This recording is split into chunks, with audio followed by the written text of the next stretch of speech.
Welcome to the Lempert Report Live. Today's episode, we're going to talk about the reindeers who are coming, Quaker's new coin challenge that fights hunger, a new dollar store format, how C-stores are changing, and yet another celebrity long shot in the food world. Our Lempert Report is focused on the next iteration of healthcare and how it's going to change hospitals and clinics. And on Bullseye today, it's all celebrity endorsements. We would love for you to add your insights during the broadcast in the chat, and we'll take those at the end of the broadcast. But wait, just so you know, we've got about a 20-second delay on Facebook and on LinkedIn Live. So be sure to type your comments in before the end of the broadcast. If you wait till then, we might not be able to get them. So don't wait till the last minute.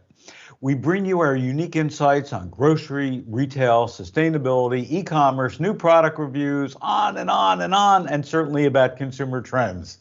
Sally, what's going on? Hi, Phil. This year, Save Mart, based in Modesto, California, is doing something really fun for the holidays. It's their second year in a row, but they've expanded it now.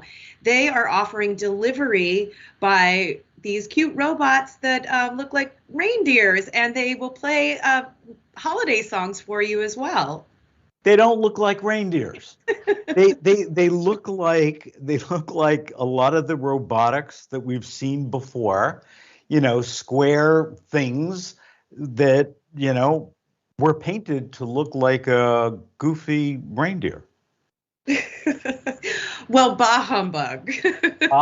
I think my kids would really love this because, one of the other things that they're offering is you can order these gingerbread making kits and these different cute holiday gifts. So I think my kids would really like it if I had a robot come up to our house and play holiday music and bring them a Christmas gift like that. Unfortunately, we don't have Save Mart here in Tennessee. Yeah, well, I love the idea. And Starship Technologies were the ones who were doing it for Save Mart. I love the idea that they're actually playing music, the holiday music, as they make deliveries. That's just so smart, because what it really does is it humanizes this whole experience. And what we hear from people constantly, whether it's drones, whether it's robots like this, that they're dehumanizing. And by just adding that music to it, it is so smart. I hope they come back to us with some results of what it was like this year from a consumer standpoint. And also what I guess I applaud is each of the reindeers are named. They have Rudolph, Blitzen, Comet, Cupid, Dancer, Dasher, Donner, Prancer, and Vixen. So we're humanizing our robots. What else do we got? Quaker is also running a really cool holiday campaign. They are partnering with Feeding America, and they also are, Quaker is the official oatmeal sponsor for the NFL, and so they're working with some NFL celebrities.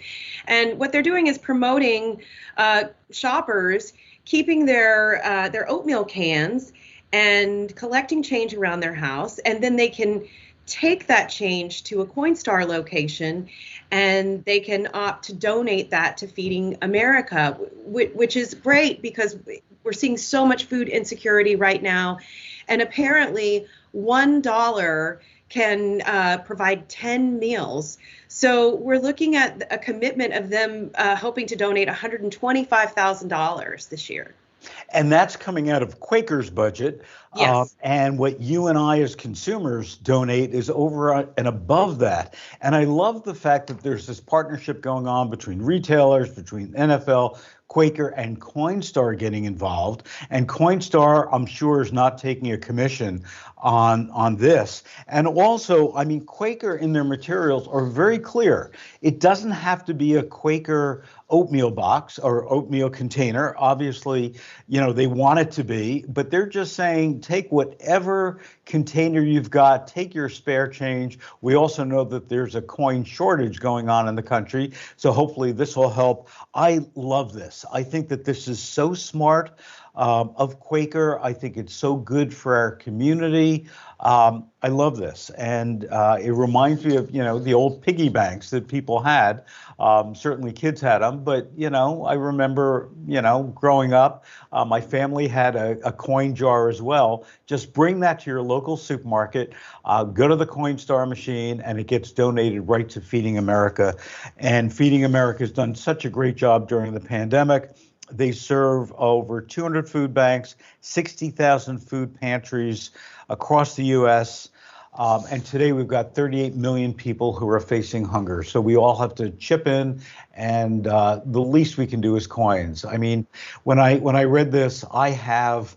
You're going to laugh, Sally, but I actually have like 3 Tupperware things. I don't have anything else full of coins. I have never liked to have coins in my pocket because they jingle and make noise. Shame on me for the idiosyncrasies there. So I always take whatever change I have. So I've got 3 of these big Tupperware things full of coins. I'm going to bring it to Coinstar. And while I'm there, I'm going to get some Quaker oatmeal as well. So what else? Well, Dollar General, we talked about last week about Dollar Tree and about how they were raising their prices.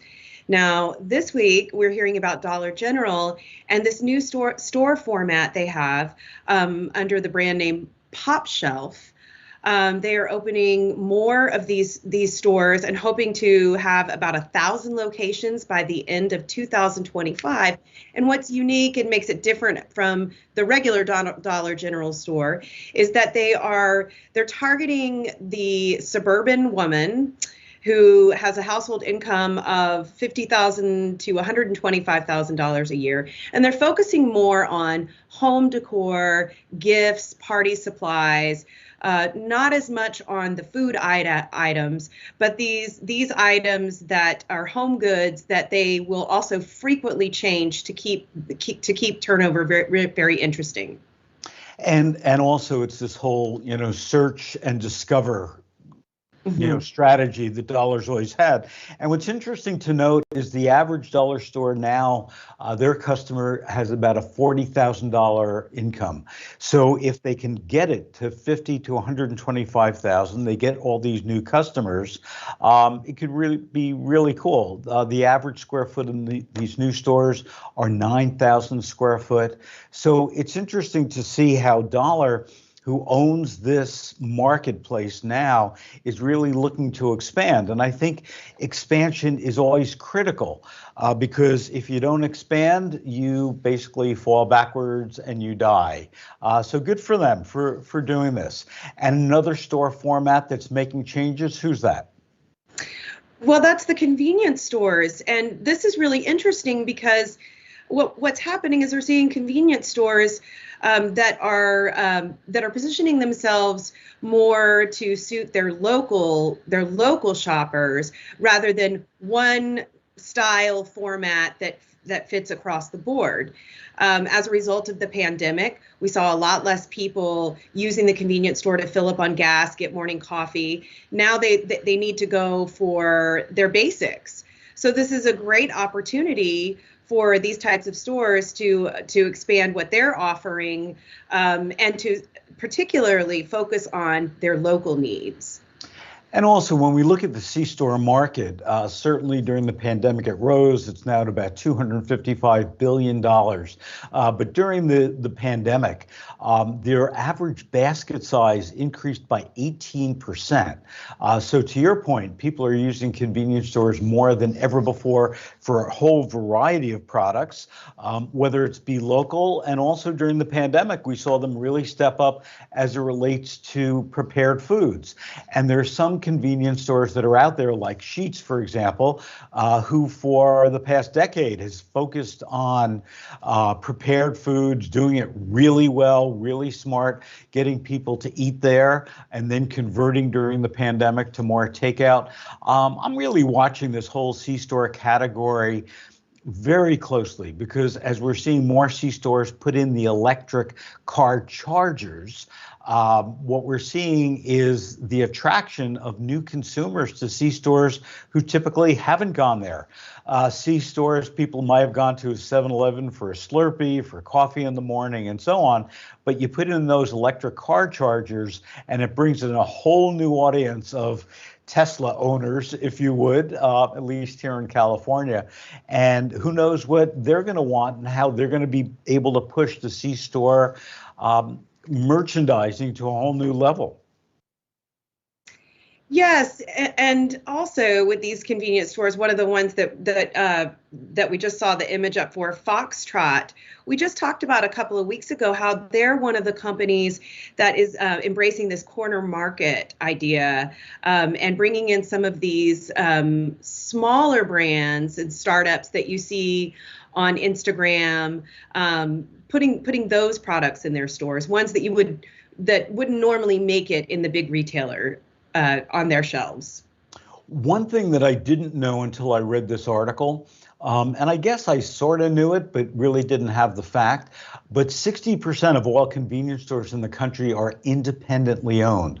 So we always talk about Foxtrot, we talk about 7-Eleven, we talk about Sheetz, all these chains that are there, but 60% of all the convenience stores are locally owned, independent owned. So they're able, to your earlier point, really reach out to their local communities and get a lot of the food offerings that perhaps 7-Eleven has just passed by. So when we look at celebrities, and we're going to talk a lot about celebrity endorsements today on food, the good, the bad, and the ugly. Here's one. I'm not sure how you would classify whether this is good, bad, or ugly. What do you think? Well, Phil, I've been working with you for a long time, and I know sometimes how you feel about these celebrity endorsed products, but I have a feeling you're going to like this one. This one is hip hop icon Cardi B. No. And she's got vodka infused vegan whipped cream. It comes in a variety of flavors like caramel and mocha. And, something that I didn't know that in reading about this is that vegan alcohol is difficult to find, and there aren't that many brands that are actually making vegan alcohol. I don't understand that. If I look at vodka in particular, vodka is either made from grain or from potatoes and now other things. What would make it not vegan? I'm not sure of that. Well, there are ingredients such as gelatin, pepsin, isinglass, which is derived from fish bladders. So that makes it not vegan. I had no idea about this. No, I didn't either. A lot of alcohol products have these ingredients. Wow. So maybe the next trend for 2022 is going to be that we're going to start to see a lot of these liquor companies mark their bottles vegan. Mm-hmm. Because I think we're highlighting something that the average consumer and probably the average retailer isn't even aware of. I mean, I wasn't aware of it, but I'm not a vodka drinker. But here's what bothers me about this: Whip Shots. That's the brand name. A couple things. Number one, Cardi B's name isn't even on the package. So that's curious to me, number one. Number two is a can of Ready Whip that's 13 ounces is $3 to $4. Ready Whip also has a vegan Ready Whip that's made with almond milk, non-dairy. 6 ounces is $3.49. So Cardi B's Whip Shots, 50 milliliters, which is 1.7 ounces, tiny, is $5.99. 7 ounces is $13.99, and 12.68 ounces is $19.99. I'm not sure that I do it. And also, it's a stretch for Cardi B to be vegan or be promoting and owning a vegan brand is a bit of a stretch. Now, when she was pregnant, she did consider herself to be vegan. She introduced more plant-based foods into her diet during her pregnancy, her first pregnancy, but she's not a vegan. So to me, it really, is this just about money? Yeah, I think it's just about money. Well, also, if you're pregnant, vegan alcohol would probably be out of the question anyway. Yeah, exactly. You're right. You're right. And also the whole idea of a vegan vodka laced whipped cream doesn't do. I'm not a whipped cream person. I have to admit that. So maybe that's why. But if any of our viewers, if you're whipped cream people, put in the chat. Would you buy this? Or are you going to stick with Ready Whip? And you just like the idea of it? And I think, people use whipped cream for a lot of things, certainly on ice cream, on pumpkin pie, but also on Irish coffee. So would you put a vodka-induced flavored whipped cream on your Irish coffee? Tell me that if you're an Irish coffee user. Thanks, Sally.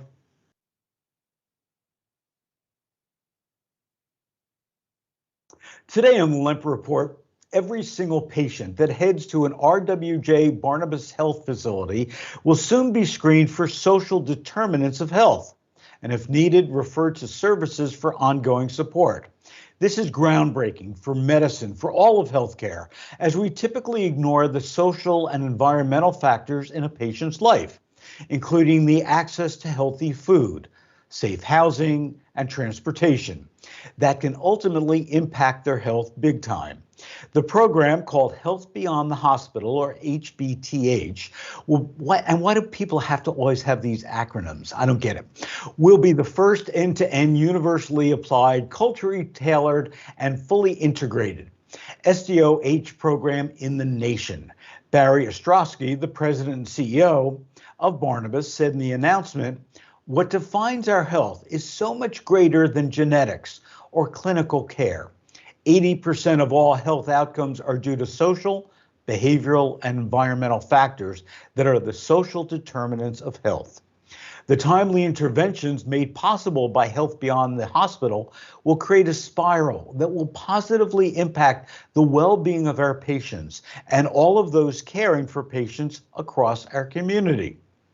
Care providers will be able to use the technology from both partners to tailor a recommendation of resources that a patient needs and e-prescribe those resources, connecting them directly to support, such as the federal SNAP program.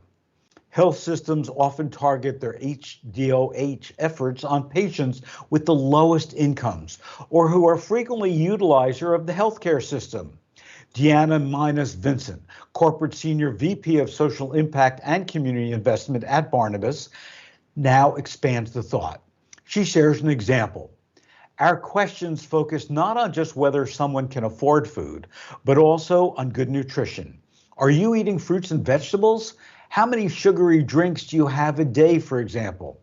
They also ask questions about social isolation, substance abuse, intimate partner violence, and housing needs such as rodent infestations or mold, she says. The program is built to allow patients to answer questions from the privacy of their mobile device or in a conversation with a medical professional, depending on how they feel the most comfortable. This is what holistic health is all about. Well done.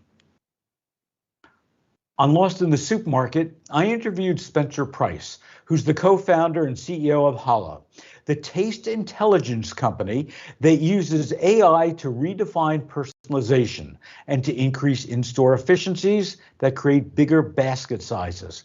Here's a bit of what he had to say. For the full interview, check it out on supermarketguru.com. So let's take a box of Cheerios.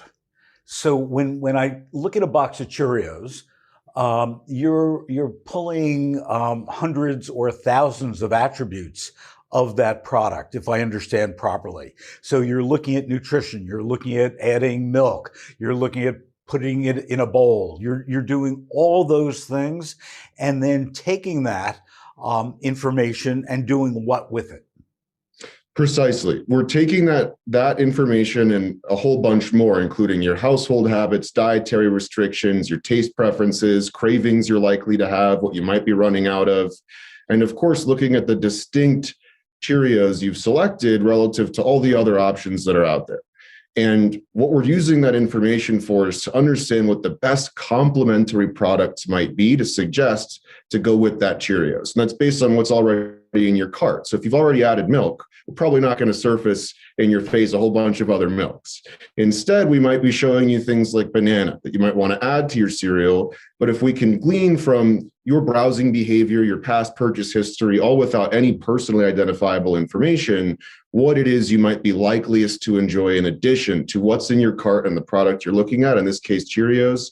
It might be banana, it might be cinnamon, it could be a whole variety of things. And our goal is to understand that for each unique shopper and present you with the best possible options to make it as easy as possible to add those products to cart. This week's new product review is on yet another canned cold brew coffee, but this one has a difference. Oaza, which translates to oasis, is an electrolyte infused coffee that's designed to keep you focused. But here's the difference. It actually tastes good. The electrolytes are there to avoid the dehydration that many caffeine-laden beverages have, which leads to that caffeine crash. Oaza gets a score of 90. This flavor, black coffee, has only 10 calories and is sugar and dairy free, as is their other flavors, oat milk latte and cacao mocha. Zero fat, zero cholesterol, zero sugars, with only 2 grams of carbs and 100 milligrams of sodium. Love that they show right on the label that it contains 200 milligrams of caffeine. They also donate 1% for the planet. I wish everybody did that. And it's low acid to boot. It's about $3.99 to $4.99 a can, depending on where you shop. Now it's time for the bullseye. This week, I came across yet another celebrity endorsement, or partnership, as these days that it's called. Justin Bieber has joined forces with the powerful Tim Hortons chain to create and market wholesome snack Timbies, which come in 3 flavors: chocolate white fudge, sour cream chocolate chip, and birthday cake waffle. Basically, they're donut holes. I'll be upfront and I'll say that I've not had the pleasure of tasting them, so I can't comment on the taste or wholesomeness. In addition to the snack, Tim Hortons is also selling Bieber's merchandise, which is co-branded and includes tote bags, fanny packs, and a toque selling for $30 to $80. And the merchandise, if you can believe this, is actually selling out. Earlier, we talked about Cardi B's vodka-infused whipped cream. What is it about food and celebrities? Some celebrities, like Leonardo DiCaprio, has been using his money to invest in food companies whose value align with his own. Better for you foods, which are better for the environment. Others, like George Clooney and Randy Gerber, created a tequila brand that sold for $1 billion to Diageo in 1970. Now, I can't count how many celebrities have invested in or slapped their name on liquor and food brands, whether they be dead or alive. They just love the food business, and most people love celebrities. A recent study found that celebrity endorsements can increase a company's sales by an average of 4%. Now, 4% could be a lot of incremental sales based on a brand's volume. But is it time to evaluate just what paying $1 million or more to the likes of Jennifer Aniston to hawk Smart Water, who, by the way, got a lot more than that, just in addition to the stock before they sold to Coca-Cola for $4 billion. Let's remember, for every success in food, there are lots of failures. Do you remember Dennis Rodman's lollipops? They were named a sure thing, as he always seemed to have a pop in hand or in mouth. Bing Crosby's ice cream launched in 1953. He was convinced that his name and smiling face could make his vanilla ice cream a huge hit, especially based on those snow-covered Christmas album covers. My favorite, another sure thing, from who was at the time the most famous Italian mega celebrity, Frank Sinatra. He put his face and name on pasta sauce. How could that one miss? Well, it did. And it should be a lesson that even if you're a celebrity in the supermarket aisles, you're competing with other celebrities like Chef Boyardee, Marie Callender, and Tony the Tiger for shoppers' attention. Notably, there is an exception. Paul Newman, who not only had a passion for salad dressing, but committed to forever giving 100% of the profits of Newman's Own to charity. Paul cared about the foods he put his face on. In the early days, when they just had salad dressing, he would demand that one case from every batch be sent to his home. I personally witnessed him opening a case, then unscrewing the cap and taking a swig of salad dressing. He was their primary taste tester and QA. He once told me a story that he loved to share to everyone. He had just bought a Dodge Stealth. That was nothing more than a Mitsubishi 3000 with a Dodge badge on it. He loved to drive fast, as everybody knows. He was pulled over for speeding on the West Side Highway in Manhattan. When the officer asked him for his license and registration, he looked and recognized Newman's name, and he said so. Newman beamed proudly. He said he was sure he would avoid the ticket for speeding. He then asked the officer which of his movies he liked the best. The officer quickly gave Paul back his documents, swiftly wrote out a ticket, muttering that he mistook him for the guy who made the popcorn and salad dressing, and walked back to his patrol car. Maybe in today's world, as obsessed as we are with celebrities, we ask them to back off. Unless you're 100% committed to your food product, we don't want you in the food world. But only if you care about the foods you're associated with. Do your perfume and car commercials, but stay of our food aisles until you are, as consumers are faced with increasing prices, shortages, and nutritional confusion. Unless you're helping us, you're hurting us. Okay, go ahead. Sally, what kind of comments do we have today? Well, Phil, Frank DePasquale makes a really good point here that I've been thinking about myself with reference to the dollar stores, the Dollar General story. He says, with dollar stores' new format, does that include a change in real estate strategy? Now, I have just less than a mile down the road from me a Dollar General, and I live in an area that is recently becoming gentrified now. It's been traditionally a very low income area, so I wonder if that Dollar General might transform to a pop shelf store because of what's happening in our community. That's an excellent point, and thanks, Frank, for adding that. And as I'm sure everybody knows, Frank was one of the leadership for the National Grocers Association, then the School Nutrition Association. And if anybody knows retail and if anybody knows food, it is this guy, Frank DePasquale. So, Frank, thanks. Any other comments? What about John? Yes, always John. John also says, would Bougie Bucks work as a banner for this new dollar store format, which I think is a really cute idea. Yeah. And John also says this might be the winning comment of the day. Robot reindeer? Nah, that's a mobile ice chest. Hey, robot, bring me another beer, which is a great idea. Yeah. Yeah, John, I'm with you. I'm with you. It's just an ice cooler on wheels. That's all it is. And maybe, to your point, Sally and John, maybe if we start to see these smaller, fully robotic delivery services specialize rather than just being general. But can you imagine if someone came up with one of these that just delivered beer? Mm-hmm. And maybe it goes to the brand. Maybe this is a brand strategy that for those brands that are watching, they should do. Maybe for a promotion, what Budweiser should do, and we're seeing sales of Budweiser go down. We're also seeing, I just saw a report yesterday that a lot of the small breweries are really having a problem because now the aluminum shortage, the aluminum companies are forcing these small breweries to buy 1 million cans at a time.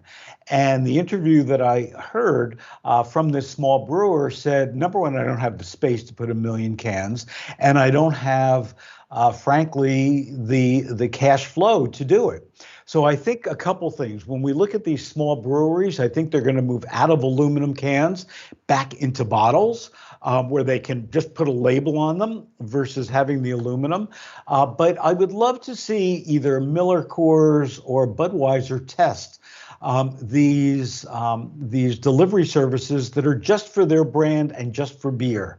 So John can sit there and he can just talk to his Alexa or his Siri, and he can say, deliver a 6-pack to me, and up comes not a reindeer, but a Clydesdale horse that looks like one of these. So with that, I think we'll close out for today. Thank you so much for joining us on the Lempert Report, LinkedIn and Facebook Live. Don't forget to visit supermarketguru.com, sign up for our newsletters. And until next Thursday at 10 a.m. Pacific, 1 p.m. Eastern, have a great week, and we'll talk to you soon.